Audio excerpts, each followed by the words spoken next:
Quality Control Laboratories, LLC.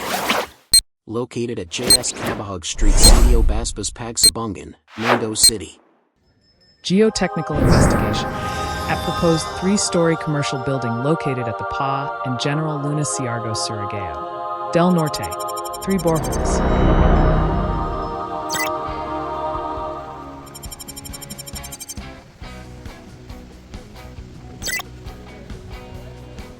Ang kliyente ay nagpaplanong magtayo ng 3-story commercial building sa Barangay 5 Poblacion, General Luna, Siargao Island, Surigao del Norte. Ang gawain ay isinasagawa sa pangkalahatan alinsunod sa American Society para sa Testing and Material Standard para sa pagsisiyasat ng lupa ng proyekto. Ang fieldwork ay isinagawa mula Mayo 20, 2025 hanggang Mayo 30, 2025. Ang ulat na ito ay nagpapakita ng mga resulta na ang geotechnical investigation para sa iminungkahing gusali. Ang isang kondisyon sa ilalim ng ibabaw sa site ay ginalugad sa pamamagitan ng pagbabarena ng mga borehole at sampling para sa pagsusuri sa laboratorio, pagmamasid sa antas ng tubig sa lupa, pagkolekta ng mga sample na tinatawan para sa mga pagsubok sa laboratorio. Ang mga nababagabag na sample ng lupa na nakolekta mula sa mga sample ng SCP ay pinanatili sa selyado. May label na mga plastic bag. Ang mga sample na nakuha sa panahon ng investigasyon ay napagmasdan para sa pag-uri ng field ng aming superviso sa site na may wastong label, naka-impake, at dinala sa laboratory para sa karagdagang pagsusuri at pagsusuri. Sa pangkalahatan, mga pagtatantiyan ng compactness ng butil-butil na mga lupa na ipinakita sa mga log ng borehole ay batay sa mga resulta ng standard penetration tests. Ang mga pisikal na katangian ng mga napili at kinatawan ng mga sampol ng lupa ay sinubukang gamitin ang pinakabagong mga rebisyon ng mga pamamaraan ng ASTM. Ilan sa mga pagsubok isinagawa ay detalyado sa ibaba. Ang pagtatasa ng laki ng butil ng mga lupa ay ginawa alinsunod sa ASTM D422 o ASTM D6913.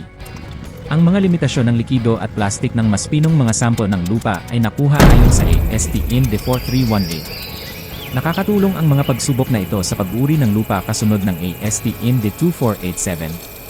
Natural na tukoy ang moisture content ng mga lupa gamit ang mga pamamaraan ng ASTM D2216. Bilang karagdagan sa mga pagsubok na ito sa laboratorio, isang visual na pag-uuri ng lahat ng mga materyales nakuha sa panahon ng pagbabarena operasyon ay natupad sa field laboratorio sa pamamagitan ng ang aming geologist geotechnical engineer.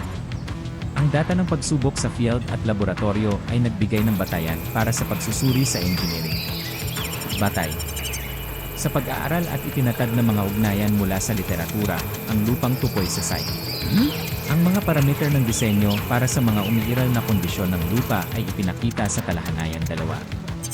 Sa karagdagan, upang isaalang-alang ang anumang pagkakaiba sa elevation sa pagitan ng umiiral at panghuling grado, punan ang mga parameter ng material. Ang isang angkop na pundasyon para sa anumang istruktura ay dapat matugunan ang sumusunod na dalawang pangunahing at independenteng pamantayan na may paggalang sa pinagbabatayan ng mga lupang pundasyon. Ang pundasyon ay dapat na may sapat na kadahilanan ng kaligtasan laban sa paggugupi, pagkabigo o kapasidad ng tindig pagkabigo ng subsoil. Mga patayong paggalaw ng pundasyon dahil sa kompresyon ng mga lupa. Sa ilalim ng pundasyon ay dapat nasa loob ng matitiis na mga limitasyon. Sa pangkalahatan, ang mga pinapahintulutang pressure ay kinukwenta para sa parehong shear failure at pinakamataas na pinahihintulutang pamantayan sa pag-areglo at ang mas maliit sa dalawa ay ginagamit sa disenyo ng mga pundasyon at itinuturing na netong pinahihintulutang kapasidad ng tindig NABC ng lupa.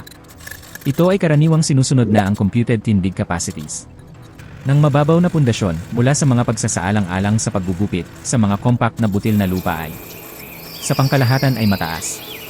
Sa makatuwid, ang mga halaga ng kapasidad ng tindig na nakuha mula sa pag-areglo. Ang mga pagsasaalang-alang ay namamahala sa disenyo. Ang pinahihintulutang kapasidad ng pagdadala ng mga lupa ay pangunahing pinamamahalaan ng mga sumusunod na kadahilanan. Lapad at lalim ng footing. Density at compactness ng pagsuporta. Strata at posisyon ng groundwater table.